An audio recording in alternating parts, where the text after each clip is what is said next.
Tardes. El día de hoy tengo el privilegio de presentarles a una pareja dinámica, divertida, con todo el potencial, súper comprometidos, y ellos son Tirsa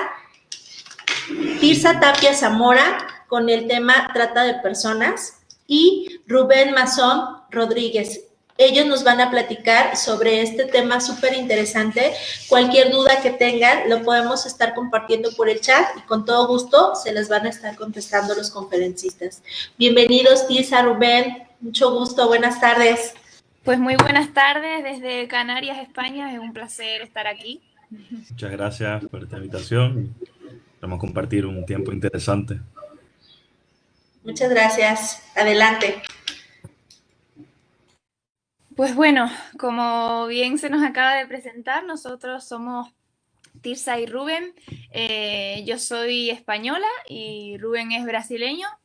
Ambos formamos parte de la plataforma de DT Project. Es una plataforma de personas que trabaja a nivel internacional y tenemos como misión visibilizar, dignificar y transformar las condiciones de vida de aquellos que viven en situaciones de injusticia, de miseria, de persecución, de pobreza y, por ejemplo, de explotación, ¿no? Como puede ser uno de los temas que vamos a abordar hoy.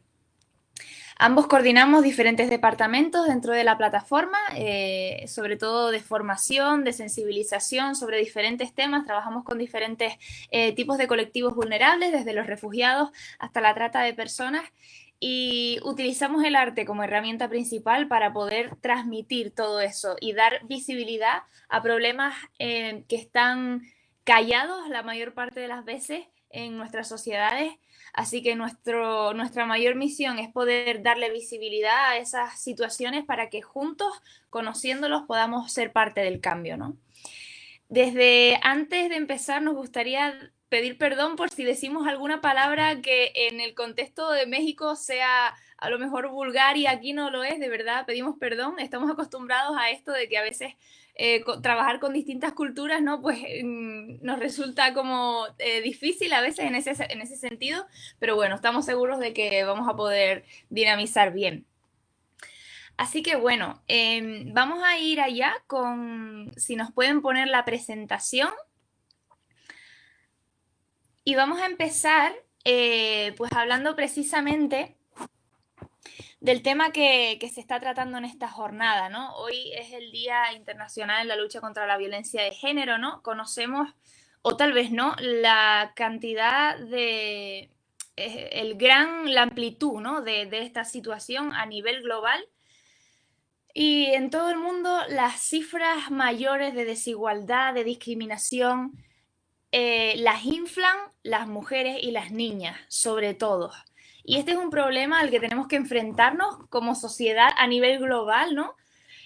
Para ver de qué manera podemos, por un lado, comprender qué es lo que está pasando y analizarlo, ¿no? Y ver de qué manera está mucho más cerca de nosotros de lo que creemos. Y después, cómo podemos nosotros formar parte de ese cambio, generar iniciativas que generen un cambio tanto en nuestro presente como en nuestro futuro, ¿no? El tema de hoy es precisamente desigualdad de género, pornografía y trata de personas. Son tres temas que pueden parecernos distintos, pero que están absolutamente interconectados entre ellos porque tienen muchísimo que ver. Y también tienen muchísimo que ver con nuestra forma cotidiana de vida y cómo esos tres factores están súper cerca de nosotros. Nos gustaría pasar a la siguiente diapositiva. El tema principal es la trata con fines de explotación sexual. La trata de personas a nivel global es un mundo demasiado amplio como para abordarlo tal vez en una sola charla. Podríamos estar semanas y semanas teniendo diferentes conferencias y seminarios y seguramente no terminaríamos porque la trata seguiría creciendo mientras nosotros estuviéramos abordándola.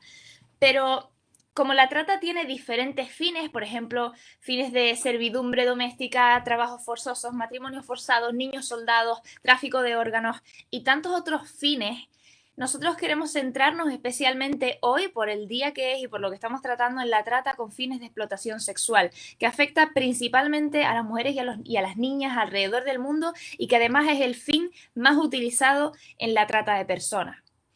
Pero como decía antes, nos gustaría ir un poco más al fondo y realmente ver de dónde viene todo esto, rascar, ¿no? En cuáles son los discursos que construyen la trata de personas con fines de explotación sexual para que siga ocurriendo. Y eso tiene mucho que ver con la desigualdad de género. Si pasamos a la siguiente diapositiva, y antes de esto, de seguir abordando el tema, me gustaría hacer algunas preguntas a modo retórico para que pudiéramos reflexionar a lo largo de esta pequeña charla. ¿Creéis que existe la esclavitud hoy en día? Si crees que existe, ¿dónde ocurre? ¿Qué tipos de esclavitud conocéis? ¿Sabéis lo que es la trata de personas con fines de explotación sexual? ¿De dónde vienen estas mujeres y qué les sucede? Estas son algunas de las preguntas que a veces están en nuestra cabeza y tal vez no tenemos respuesta. O tenemos una respuesta, pero a lo mejor es más pequeña de lo que debería ser y no nos ayuda a entender la amplitud que tienen fenómenos como, por ejemplo, la desigualdad de género, ¿no? La desigualdad de género, si pasamos a la siguiente diapositiva, existe desde antes de que nosotros, nuestros padres y nuestros abuelos nacieran. Pero todo esto, o sea, ese factor no hace que sea algo natural o biológico. Sí es verdad que biológicamente somos diferentes, pero eso no justifica que hayan desigualdades porque se considere que un género está por debajo del otro, en cualquiera de los casos. La desigualdad es un proceso que hemos construido socialmente y por lo tanto lo hemos normalizado a través de, por ejemplo, estereotipos y conductas que constantemente lo refuerzan y hace que esto parezca el orden natural de las cosas. Siempre me gusta poner un ejemplo que nos ayuda mucho como a visualizar esta realidad, ¿no? Muchas veces creemos que en nuestro propio país o en nuestra propia cultura, en nuestra propia sociedad, no tenemos tal discriminación, no tenemos una desigualdad de género tan impactante.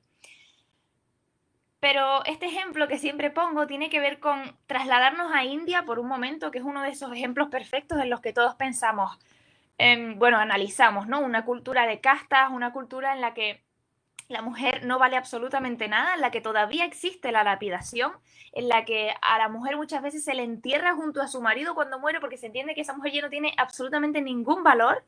Entonces, eso nos resulta impactante y realmente no podemos creer que eso ocurra.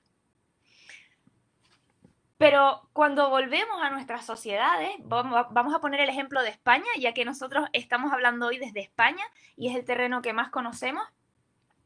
Cuando, por ejemplo, viajamos a España, de repente vemos cifras como que el consumo de prostitución es tan brutal que nos hemos convertido en el primer país de Europa en consumo de prostitución. ¿Y qué significa eso? Significa que en nuestra sociedad española la gente entiende que se puede comprar a una mujer para hacer lo que quieras con ella, que puedes tener acceso a su sexualidad para hacer lo que quieras con ella porque has pagado y por lo tanto ese dinero te da el poder sobre una persona y sobre sus derechos.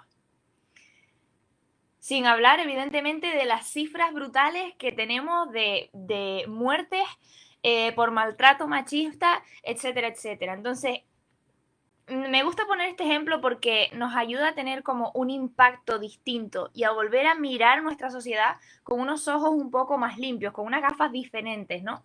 Y a no normalizar cosas a las que nos hemos acostumbrado.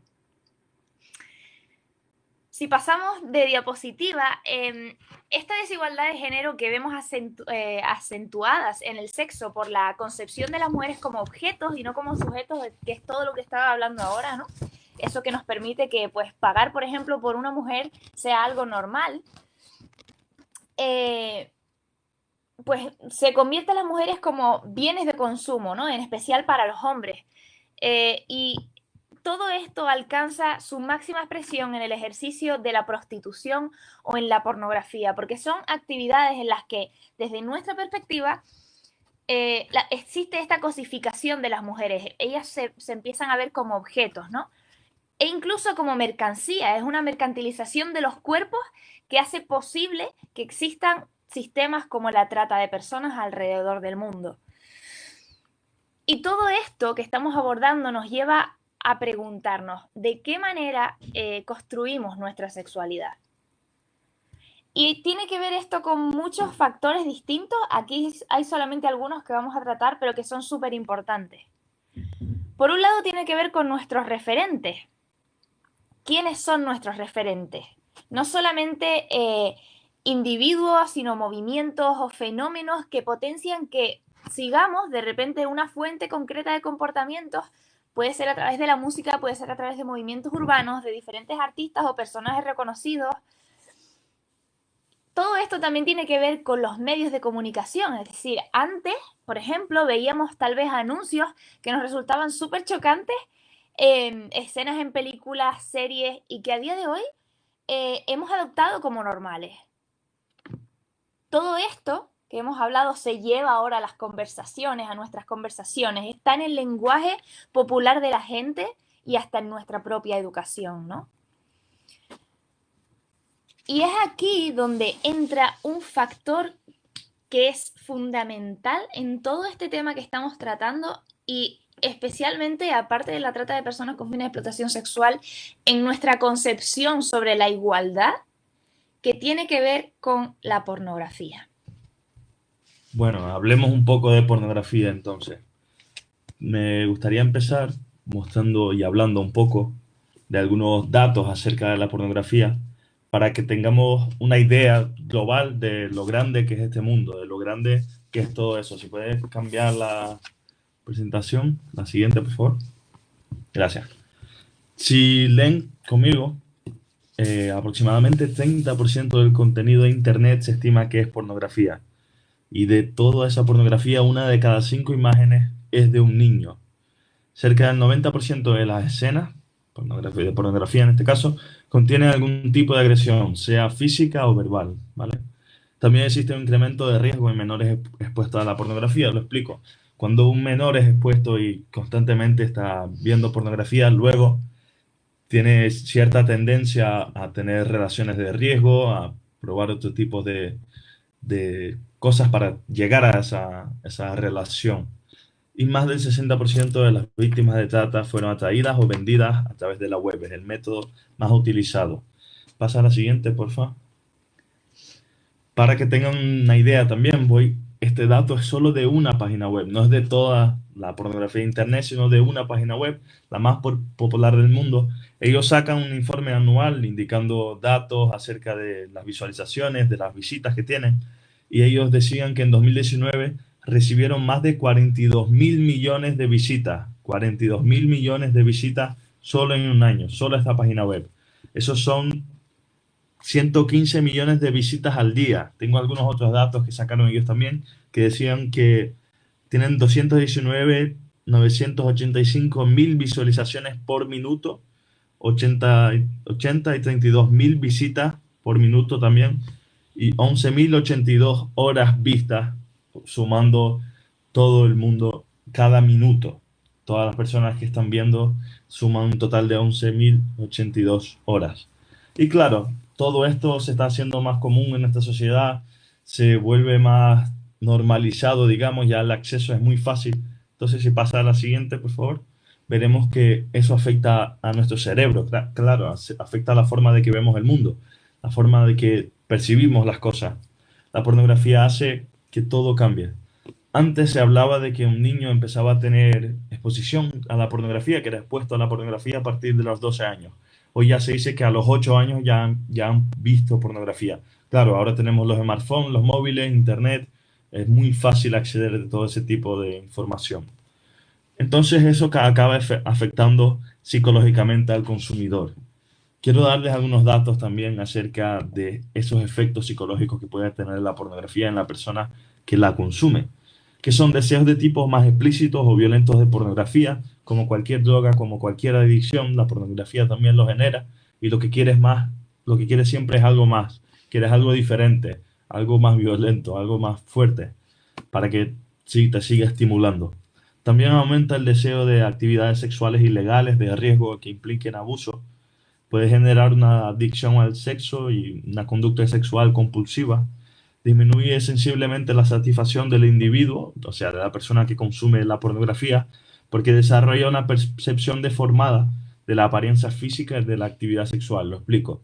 Al ver constantemente la pornografía, luego cuando vas a tener una relación, cuando vas a estar con tu pareja, lo vas a comparar con ellos. Y claro, son películas, son actores. Normalmente tu pareja no va a salir ganando en esas comparaciones y acaba haciendo que disminuya ese deseo de la persona que suele consumir pornografía.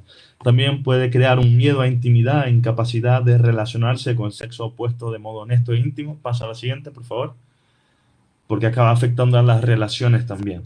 Y en estudios comparando la actitud de consumidores de pornografía con grupos que no presentan, o sea, que no suelen ver pornografía, los primeros se mostraron más propensos a aceptar como normales, excitantes o no tan graves algunos actos como el acoso sexual, el maltrato, la violencia y la violación. La adicción al porno, según estudios, es más difícil, más complicada de dejarse que la adicción a ciertos tipos de droga. Porque claro, es algo normalizado en nuestra sociedad, se hace más común cada día, no es un problema tan grave como por ejemplo drogarse con algún tipo de droga. Entonces es muy difícil de dejar esa adicción. Hay personas que les cuesta años y años luchando contra ella para lograr dejarlo. Y eso también afecta no solo psicológicamente, sino nuestras conductas socialmente. Pasa a la siguiente, por favor. No es ningún secreto que mucha pornografía tiene imágenes de violencia. Como dije antes, más del 90% tiene algún tipo de violencia, agresión, y ver esto constantemente cambia nuestro cerebro y acaba cambiando también nuestra forma de comportarnos. Según algunos sexólogos, la exposición a la pornografía puede crear una forma de comportarse como el voyeurismo. Si alguno habla francés, sabe que voyeur es ver. Entonces, es la obsesión de observar mujeres sin interactuar con ellas. El consumidor de pornografía constante siente deseo y quiere quedarse observando a mujeres sin interactuar con ellas. También la cosificación, como logró antes Tirsa, las mujeres se perciben como objetos con formas, tamaños y armonía entre sus partes y no como personas. También la validación, o sea, la necesidad de ratificar mi propia masculinidad relacionándome con mujeres atractivas. Soy más hombre, soy mejor si estoy con mujeres más atractivas. También el trofeísmo, esto se ve mucho en las series, en las películas, y es que las mujeres son objetos coleccionables. Y claro, cuantas más mujeres tengo, con más mujeres estoy, mejor soy. Muestra mi valor al mundo. Soy un mejor hombre, soy un hombre más valioso, más poderoso, digamos. Y estudios tras estudios han demostrado que el consumo de pornografía, sea esta violenta o no, aumenta el comportamiento agresivo, incluyendo el tener fantasías de forma violenta, fantasías sexuales, como cometer agresiones también, siendo los consumidores más propensos a utilizar coacción verbal, drogas, alcohol para coaccionar a otras personas para llegar a tener relaciones sexuales. Acaban viendo como algo más favorable este tipo de comportamiento. Pero claro, puedes estar preguntándote o diciendo que tú ves pornografía, pero no te ha pasado eso, conoces gente que ve pornografía y ninguno es un violador, no se comportan de esa forma. Claro, no todo el mundo por ver pornografía inmediatamente empezará a comportarse de esa forma. Pero estamos hablando de neuronas, del cerebro, de formas que responden a este tipo de estímulos. Y si pasamos a la siguiente, hablaremos de las neuronas espejo. No sé si les suena algo de esto. Y es que, si se fijan, cuando estamos mucho con alguien, cuando estamos, no sé, siempre con nuestra familia, en nuestra casa, luego nos acabamos comportando parecidos a ellos. Nuestras expresiones faciales son como las de ellos, nuestra forma de hablar, nuestra forma de gesticular son parecidas con las personas que estamos constantemente interactuando. ¿Y por qué es eso? Porque existen unas neuronas en nuestro cerebro que se llaman las neuronas espejo. Ellas se activan, por ejemplo, a ver una película, si ves a un actor llorar, si ves a alguien llorar, a lo mejor te emocionas y también lloras. Si ves que está feliz, también te pones feliz.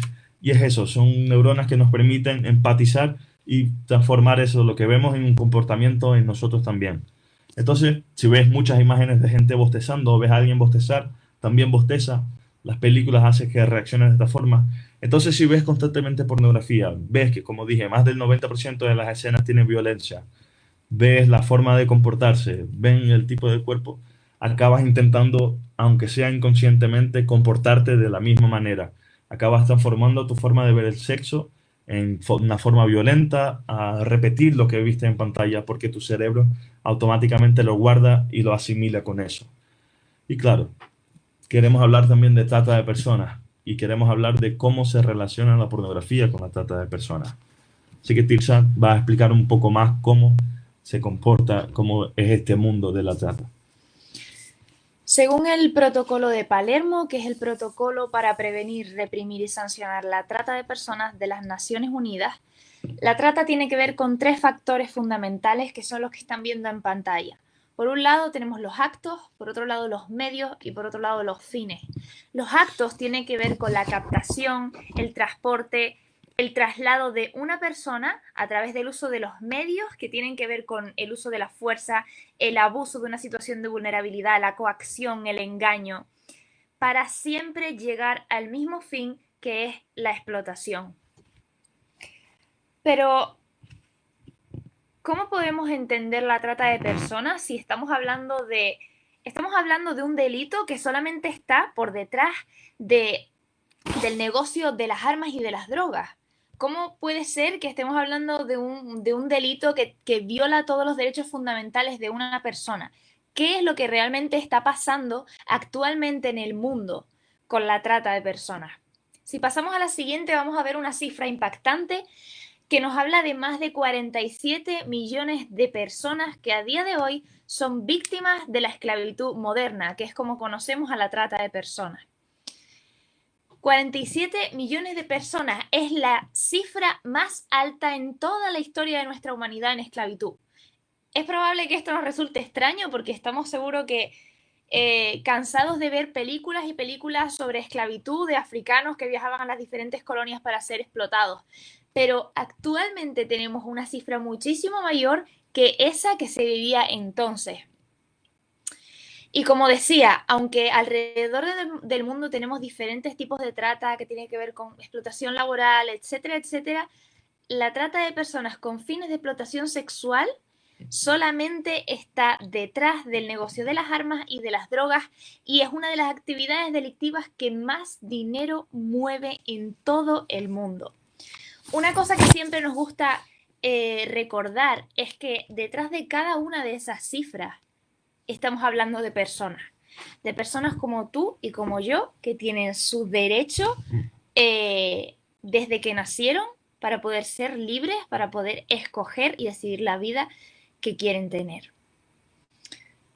Pero creo que sería bueno, ya que estamos interactuando entre distintos países, esto es súper interesante porque podemos ampliar nuestra perspectiva de precisamente esta pregunta, de qué es lo que está pasando con la trata de personas en el mundo. Así que nos gustaría muchísimo desde España poder presentarles qué es lo que está pasando aquí, de dónde vienen estas mujeres, cuáles son las cifras que movemos en España, porque no vamos a estar hablando solamente de España, va a ser algo que nos conecta y no solamente nos conecta con México, sino a México también lo conecta con un montón de países en el mundo. Siempre es importante entender que de la trata de personas no se libra ninguna sociedad, todos estamos involucrados en esto, todos estamos manchados con este gran delito. Pero le voy a dar paso a Rubén para que aborde un poco de dónde vienen estas mujeres y qué es lo que está pasando en España. Pasamos a la siguiente diapositiva, por favor. Gracias. Exactamente. En España manejamos datos, según la Guardia Civil, de que más de 18.000 mujeres llegan al año para ser explotadas sexualmente, solo para ser explotadas sexualmente. Son traficadas a España para mantener ese consumo. Entonces, ¿de dónde vienen ellas? ¿De dónde llegan estas mujeres? En su mayoría las mujeres que son explotadas en calles, en esquinas, en polígonos, en pisos, en edificios en España, ellas vienen de Latinoamérica, muchas de países como Colombia, Venezuela, Brasil, Paraguay. También vienen de África, de países como Nigeria, también de Europa del Este. Y claro, eso acaba englobando a todos. Ellas llegan a España para ser explotadas sexualmente. Como dijo Tirsa al principio, España es el primer país de Europa en consumo de prostitución. Y más del 90% de las mujeres que son prostituidas aquí son víctimas de trata. Entonces, si pasamos a la siguiente, como comentaba Tirsa, ya no existe, la esclavitud ya no es algo solo por tu color de piel o el origen de dónde vienes. Normalmente todos seguro que hemos estudiado, sobre todo en Latinoamérica estudiamos mucho sobre esto porque tiene mucha relación con nuestro pasado. Y claro, estudiamos mucho sobre la esclavitud que llegó a las colonias. Las colonias europeas, los europeos cogían esclavos de África y las llevaban a América para explotarlos, sea laboralmente o del tipo de explotación que sea. Pero claro, como dice Kevin Bales, hoy en día ya no depende, ya no importa tanto el color de piel, sino la credulidad, la vulnerabilidad y la pobreza. Todos podemos experimentar alguna de esas cosas o las tres en algún momento de nuestra vida. Es decir, ya no tienes que ser un esclavo africano para ser esclavo, ya no es ese el tipo de esclavitud, sino cualquier persona que tenga credulidad, vulnerabilidad y pobreza, lo explico. Me pongo como ejemplo, yo soy inmigrante, como dije Otirsa, vengo de Brasil, llegué a España hace 14 años y claro, mi familia fue quien decidió venir, yo tenía 11 años cuando vine.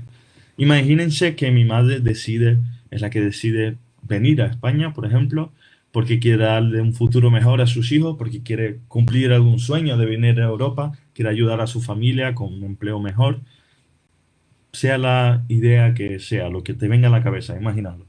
Entonces ella tuvo la credulidad de pensar que llegaría a España y al llegar aquí le ofertaron, por ejemplo, le ofertarían una oferta de camarera, por ejemplo. Claro, cuando llega a España le quitan su documentación, le quitan lo que tienen y la obligan a explotarse. El método más utilizado por las mafias para captar a mujeres para la trata son ofertas de trabajo falsas. Entonces, a través de su vulnerabilidad y su pobreza, ellos lo reconocieron y se aprovecharon para ello. Y claro, pero ¿quiénes son esas personas que están explotando a estas mujeres? ¿Quiénes son los que están haciendo esto? Pasa a la siguiente, por favor. Antes de abordar quiénes son sus explotadores, esto que vamos a tratar ahora, me gustaría hacer un apunte de por qué está pasando esto, por qué estamos abordando este tema todo el tiempo desde la perspectiva de que las mujeres y las niñas son las que más sufren, ¿no? ¿Por qué a ellas? ¿Por qué le pasa esto a las mujeres, ¿no? Ya que estamos también pues dentro de esta jornada, es interesante que conozcamos esta información. Y es que las mujeres que están en prostitución, que están siendo prostituidas, sufren una doble discriminación, experimentan una doble discriminación. Un dato interesante también es que la prostitución masculina solo constituye un 1% de toda la prostitución, algo que llama bastante la atención de cuál es realmente esa igualdad de la que estamos hablando, ¿no? Muchas veces, pero que los datos nos dicen otras cosas. Como decía, las mujeres sufren una doble discriminación. Por un lado, por el simple hecho de ser mujer, ya están siendo discriminadas alrededor del mundo, en los diferentes países, en nuestras sociedades. Pero es que además las mujeres que están en prostitución sufren esta doble discriminación por el hecho también de ser prostitutas, y esto lo digo entre comillas porque nuestras sociedades las ven como tal. Lo que no sabemos es que detrás de esa imagen se esconde toda una historia terrible de engaños, de captación, de traslado, de explotación, de violencia, que obliga a esas mujeres a ejercer prostitución. Por eso siempre nos gusta hablar de que las mujeres no son prostitutas, las mujeres están siendo prostituidas, que es un concepto muy distinto y que también queremos animarles hoy a que podamos cambiar nuestras gafas, ¿no? De nuestra forma de ver a esas personas que muchas veces, pues, precisamente por desconocimiento, las miramos como tal, ¿no? Y cuando al fin y al cabo estamos hablando de víctimas que están sufriendo la violación de sus propios derechos humanos.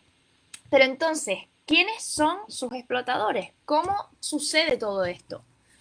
Por un lado tenemos a los proxenetas, que es pues ese hombre en la gran mayoría son hombres que pues a nuestra vista básicamente son empresarios, podríamos decir, cuyo trabajo consiste en comprar y vender mujeres y traficar con ellas alrededor del mundo para explotarlas sexualmente y lucrarse con esa explotación.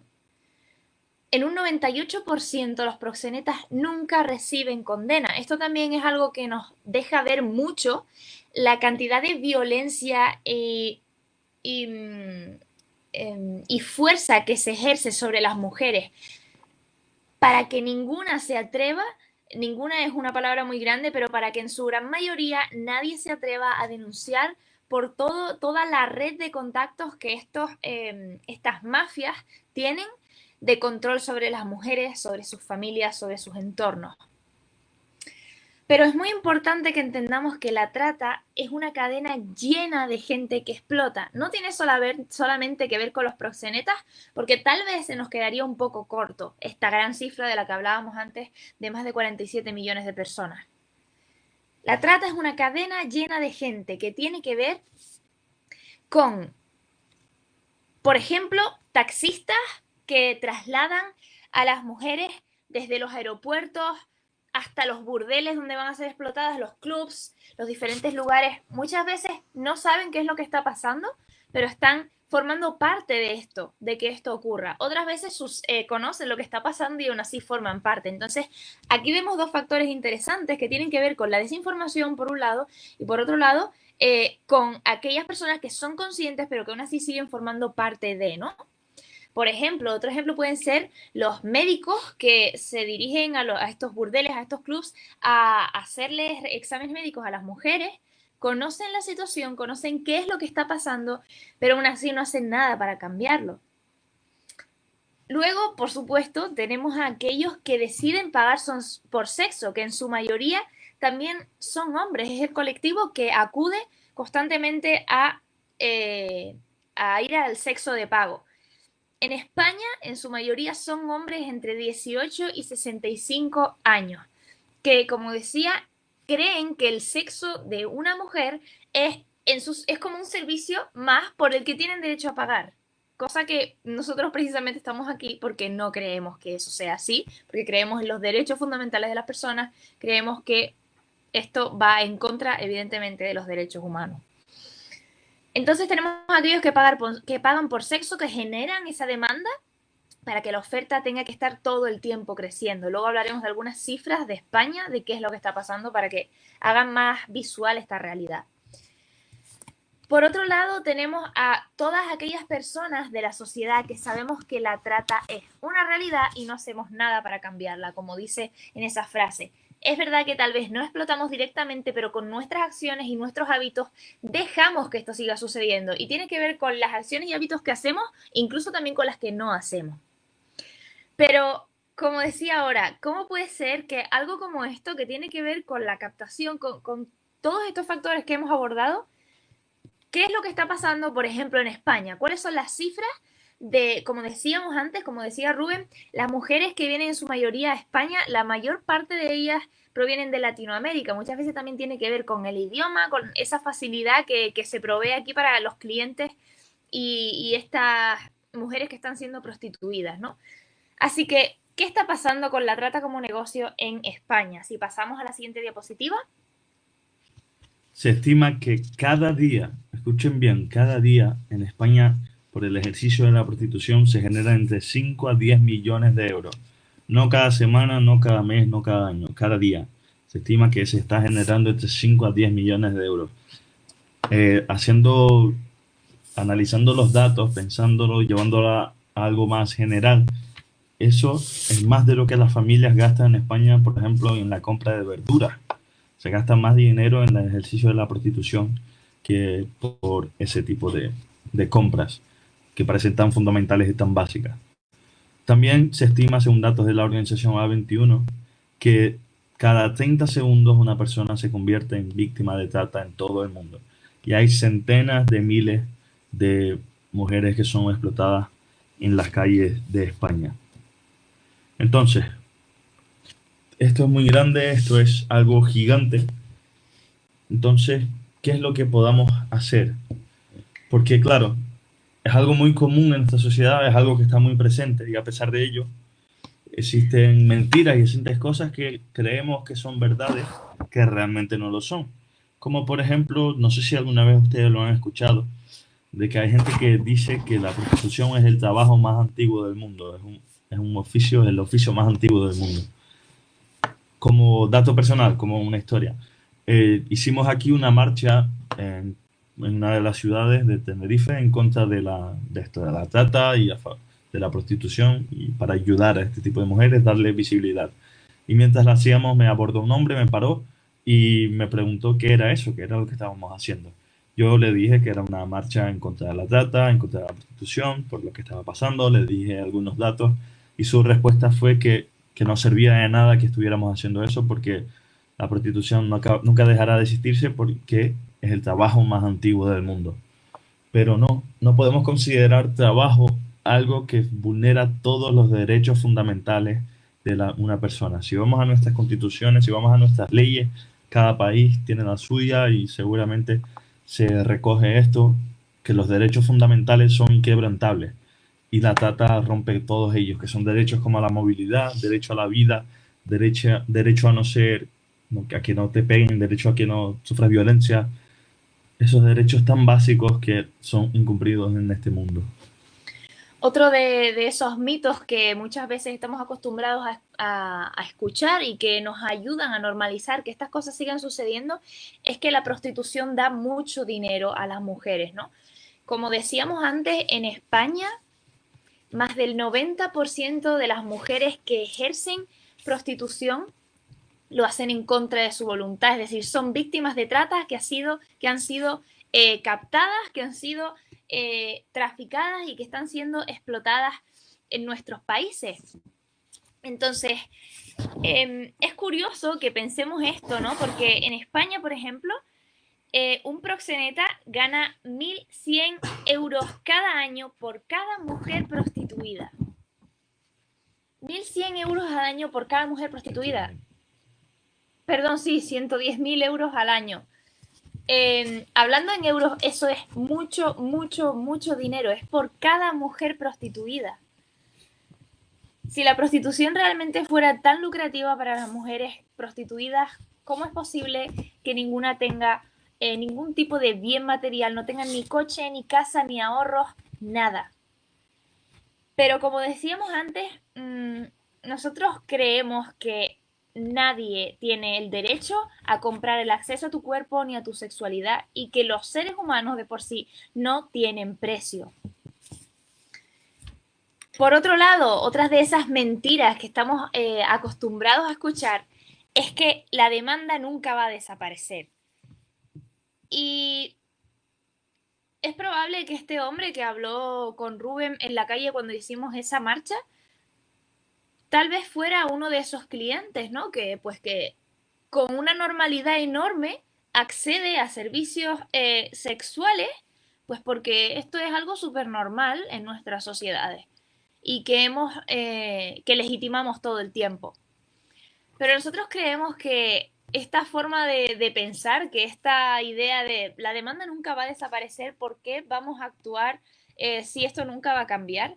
Es una forma muy sencilla de decir, vamos a lavar nuestras conciencias y simplemente vamos a dejar que todo siga así porque no tenemos nada que hacer.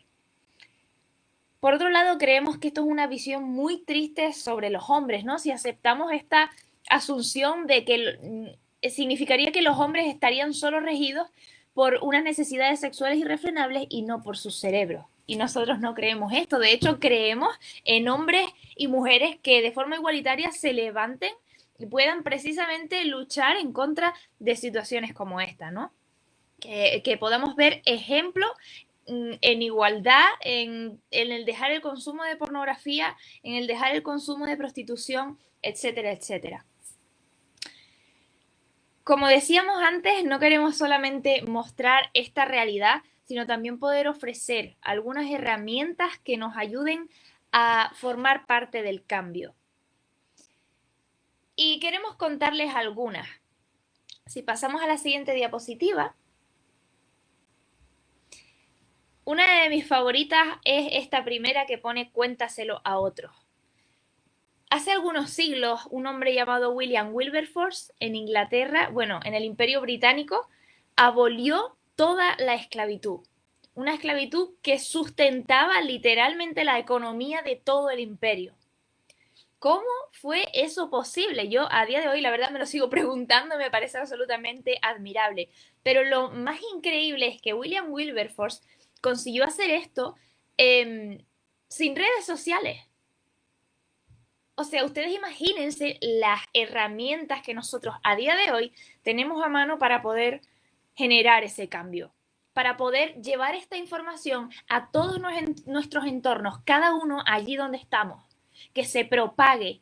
¿Cuál es la verdadera historia detrás de la violencia, detrás de la desigualdad, detrás de todos estos factores que construyen sistemas como la trata de personas, como la pornografía, etcétera, etcétera? Entonces, tenemos la oportunidad, no lo veo como una carga, lo vemos como una oportunidad de poder, ahora que nosotros tenemos este conocimiento, compartirlo con otras personas, hacerlo llegar a otras personas, por un lado, para empezar a ser conscientes de cuál es la realidad en cada uno de los lugares donde nosotros vivamos, porque es importante también que podamos estudiar, que podamos informarnos qué es lo que está pasando en España o qué es lo que está pasando en Ciudad de México, qué es lo que está pasando en Brasil, qué es lo que está pasando allí donde nosotros estamos, pero también qué es lo que está pasando en el resto del mundo. Porque como hemos visto en toda esta charla, estamos totalmente conectados. Así que necesitamos la ayuda los unos de los otros. Habla en tu entorno cuando haya una oportunidad. Utiliza tus redes sociales para compartir noticias, reflexiones, actividades como esta. Y sobre todo, lo que siempre decimos es que nunca infravaloremos lo pequeño que podamos hacer. Porque si nosotros estamos aquí hoy, es precisamente porque alguien nos lo contó, porque escuchamos a alguien hablar sobre esto. Entonces nos interesamos y empezamos a investigar y empezamos a buscar y después empezamos a viajar y a conocer lo que estaba pasando en otros países de Latinoamérica, de Europa, de Asia. Y eso ha impactado nuestras vidas. Hemos conocido las historias de las víctimas que son las que ahora mismo están en nuestro corazón palpitando para que nosotros estemos aquí compartiendo toda esta información con ustedes, porque creemos que es vital, porque detrás de todas esas cifras que hemos hablado hay personas como tú y como yo que están esperando y luchando por su libertad. Otra cosa muy importante, no pagues por sexo. Al escuchar todo esto, espero que si alguna vez lo pensaste, si ya lo hiciste, si lo tenías pensado hacer, si conoces gente que lo hace o no les parece mal hacerlo, espero que no pagues por sexo. Que cambiemos nuestra idea, que veamos como algo horrible que va en contra de todo, como hemos dicho, derechos humanos, en contra de la igualdad hacia la mujer, en contra de todo esto, del amor, digamos. Es no pagar por sexo.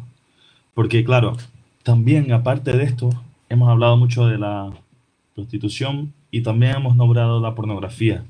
Se sabe que en varias películas, en el proceso para crear la pornografía, muchos actores son forzados a hacer cosas que no quieren hacer. Muchas mujeres son obligadas a hacer algún tipo de escena. También son drogados en muchos casos. Se sabe también de víctimas de trata que han sido grabadas durante ese proceso y luego esas imágenes son subidas a la red. Se han encontrado en páginas web, en muchas páginas, vídeos de pornografía infantil, de violaciones, de niños siendo violados. Y claro, no podemos alimentar este mundo también. La pornografía es igual de horrible, es el escalón previo a pasar hacia la prostitución. Hoy en día está muy de moda también las mujeres en cámaras web, con la cuarentena y con todo esto que estamos pasando por la pandemia, ha aumentado muchísimo el consumo. Así que debemos también tener mucho cuidado con todo esto y tratar de evitarlo. Me gustaría hacer un apunte también, porque sí es verdad que hemos hablado un poco de las cifras de qué es lo que está pasando en España, y en nuestro caso hablamos de un porcentaje de un 90% de mujeres que son víctimas de trata de las que ejercen prostitución, ¿no? Tal vez no, nos consta, ¿no? Que en otros países los porcentajes no son así, y entonces eso como que nos ayuda a trabajar un poco esos mitos que hablábamos antes, ¿no? De que, pues bueno, hay gente que verdaderamente elige la prostitución como una forma de vida.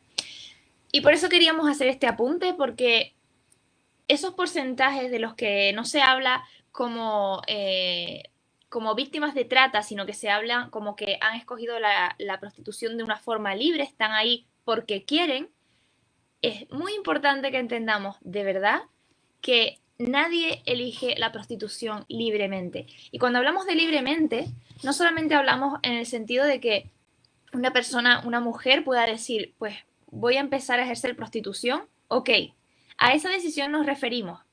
Que una persona decida hacer eso no tiene que ver con una libertad absoluta y una libertad plena, porque en los demás porcentajes, en estos de los que se supone que se escoge libremente, ahí entran factores como el abuso sexual infantil, la violación, la discriminación, todos estos factores que, entre muchos otros, conforman a veces la vida de una mujer, las termina llevando a entenderse a ellas mismas como un mero objeto que han nacido y solamente sirven para eso, y terminan en la prostitución. Todo esto que hablamos no lo hablamos de forma retórica, de forma utópica, lo hablamos porque realmente conocemos muchas experiencias de muchas mujeres de todos y cada uno de estos tipos. Así que simplemente queríamos dejar ese apunte porque creemos que es muy importante que entendamos que nadie escoge la prostitución libremente.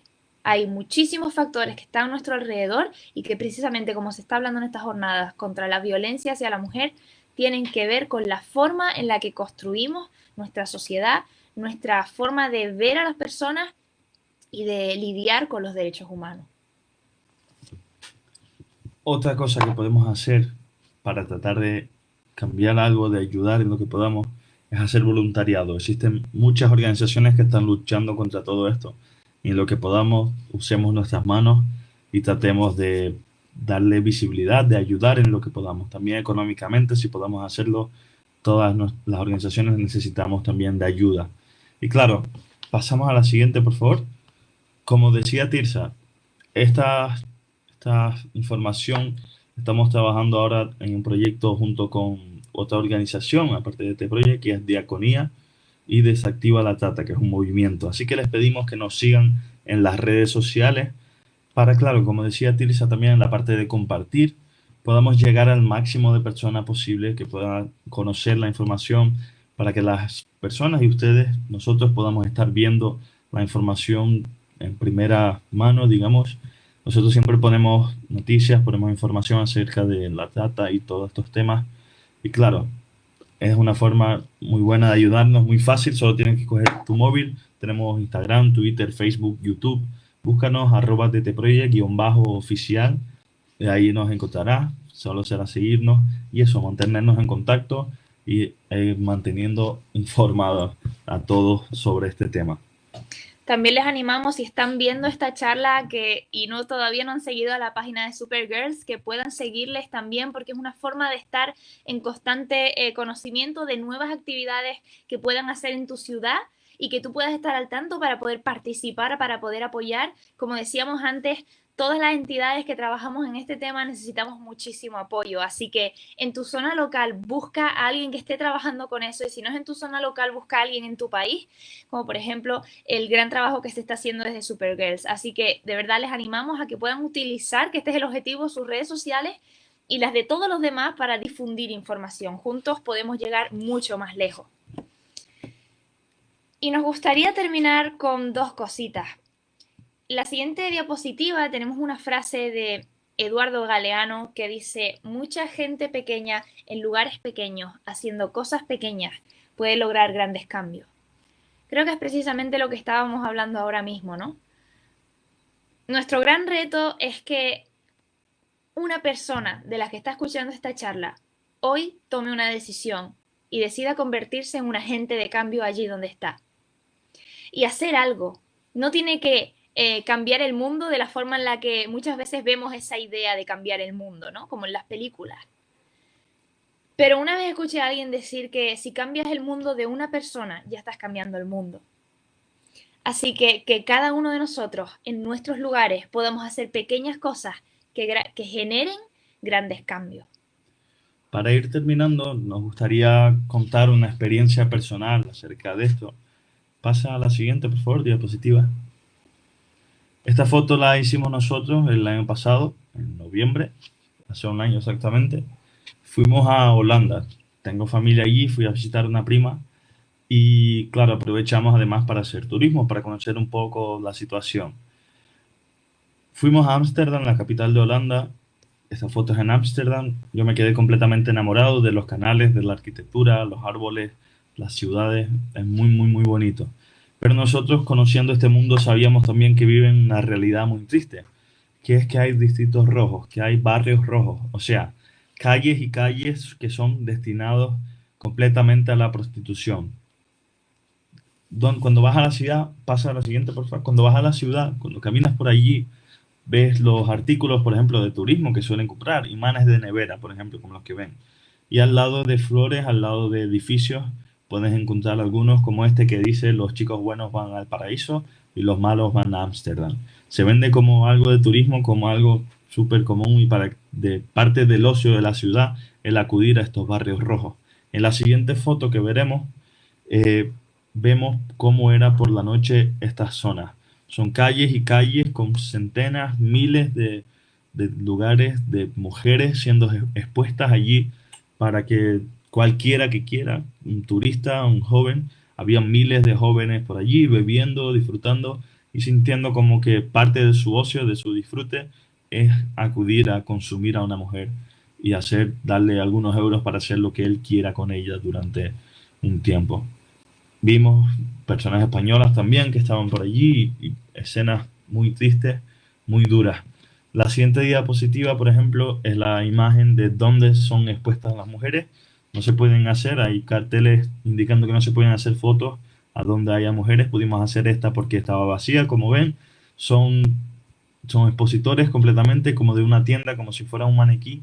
Una mujer con poca ropa allí dentro esperando que el chaval, el chico que se crea más guay o quiera, toque la puerta para hacer lo que quiera. Vimos muchas escenas de grupos de amigos que uno va, toca y se pone a hablar con la mujer que está allí para hacerse el mejor, el más poderoso. También vi delante de una catedral, en una calle, a un chico que entraba allí, a uno de esos lugares, y era muy triste. Hay callejones, calles, mucho. Estuvimos algunas horas por allí caminando y creo que no logramos ver todo. Y es tan fácil acceder a ello como abrir tu GPS en tu móvil y verás la ciudad de Ámsterdam y una zona completa de barrios rojos de Ámsterdam que son destinados completamente a la prostitución, a locales de cine de sexo en vivo, por ejemplo, sex shops y todo relacionado con esto. Pasa a la siguiente. Soy yo allí. Hacía mucho frío, como ven, y las mujeres estaban allí expuestas con poca ropa. ¿Por qué les contamos esto? ¿Por qué hablo de esto? No solo por decir que fui a Ámsterdam, sino porque entendamos que en lo que podamos debemos intentar conocer la realidad, conocer qué es lo que está sucediendo en nuestra sociedad. Y en este lugar se vende que estas mujeres son libres, que tienen un trabajo, que se vende a que se debe legalizar la prostitución para que ellas puedan ejercer su trabajo libremente, pero no. En estos lugares también, por ejemplo, en las salas, en algunas existen un botón que se llama botón del pánico, que es sabiendo que las mujeres van a sufrir violencia, sabiendo que las mujeres pueden llegar a morir, porque según datos en España, la muerte por formas violentas en la prostitución es 200 veces superior al siguiente oficio, digamos, el siguiente trabajo en ese ranking. O sea, las mujeres que están ejerciendo la prostitución, las mujeres que son prostituidas, mueren 200 veces más que cualquier otra profesión que se ejerce. Entonces no podemos considerarlo un trabajo normal, no podemos entenderlo porque es una de las formas más violentas en contra de las mujeres. Queríamos contar esto porque no queremos que se queden con los datos de 47 millones, no queremos que se queden con los datos de 18.000 mujeres, de un ranking de personas que van de turismo. España es el tercer país en el mundo detrás de Tailandia y Brasil en el ranking de destinos de turismo sexual, o sea, personas como vemos aquí en Ámsterdam que van a esos lugares solo para consumir la prostitución. Ese es el tipo de turismo que hacen. No queremos que piensen en datos, queremos que piensen en las personas, queremos que vean que son gente, son mujeres en su mayoría, como dijo Tirsa, 99%, el 80% de las víctimas de trata en el mundo son mujeres y niñas. Son mujeres que están allí sufriendo y tienen una historia, tienen una familia, tienen creencias, tienen un futuro que está siendo arrebatado. Queremos que piensen en eso, que pienses en alguien. Si conoces a alguien que ha sido víctima de trata, piensa en ella mientras hablamos de todo esto. Piensa en tu hermana, en tu madre, en tu hija, en alguien a quien quieras y entiende que esa mujer es alguien que está pasando por esta situación y podría ser alguna persona que conozcamos. Porque quizás si no lo hacemos así, no empatizamos, no entendemos que nosotros somos parte de esto y debemos ser parte de la solución. Pero claro, he visto todo esto tan horrible, he visto todo esto tan oscuro. pero también he podido estar delante de mujeres que han sido rescatadas de este mundo, delante de mujeres que han tenido su vida completamente cambiada, que han logrado superar sus miedos, que están trabajando y esforzándose para superar sus miedos, temores, para volver a soñar, porque después de pasar de todo esto, les arrebataron muchísimo, pero ellas quieren seguir luchando, ellas quieren seguir soñando, y hay mucha esperanza. Le podemos devolver la esperanza a estas mujeres, le hemos dado algunas formas para que podamos intentar hacerlo y podamos juntos intentar trabajarlo. Es muy grande todo esto, pero como decía la frase de antes, pequeñas personas haciendo cosas pequeñas en lugares pequeños pueden lograr grandes cambios. Queremos darles las gracias por permitirnos compartir todo esto, por permitirnos estar aquí. Es un privilegio enorme para nosotros poder estar aquí con ustedes compartiendo, sabiendo que ustedes están haciendo esta jornada y juntos estamos intentando crear un mundo mejor. Muchísimas gracias una vez más y nos quedamos con ese mensaje de que hay una esperanza mucho mayor que todo esto que hemos hablado y que todos podemos formar parte del cambio. Gracias de parte de este proyecto también, de toda la organización. Y bueno, esto era lo que teníamos hoy para compartir y esperamos que sirva para bien. Hola, ¿qué tal? Pues más que nada para agradecerles por esta genial conferencia. Es un gusto conocerles, saber que hay gente que de todo corazón están interesados en apoyar estos temas, en prevenir. Creemos en Conalebrio 4 que una de las mejores herramientas que tenemos es la prevención y que también podemos seguir e ir poco a poco sumándonos a las iniciativas que ustedes nos proponen. Les agradecemos mucho el tiempo, el espacio. Y bueno, vamos a dejar esta transmisión aquí porque seguramente en el transcurso de la tarde habrá más interacción con los usuarios y que podamos compartirlo más para que lo podamos aprovechar. Les agradecemos nuevamente su participación y estamos para servirles y ayudarles y apoyarles.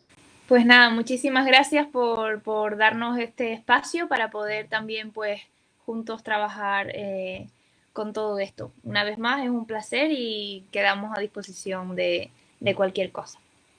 Seguimos en contacto. Muchas gracias.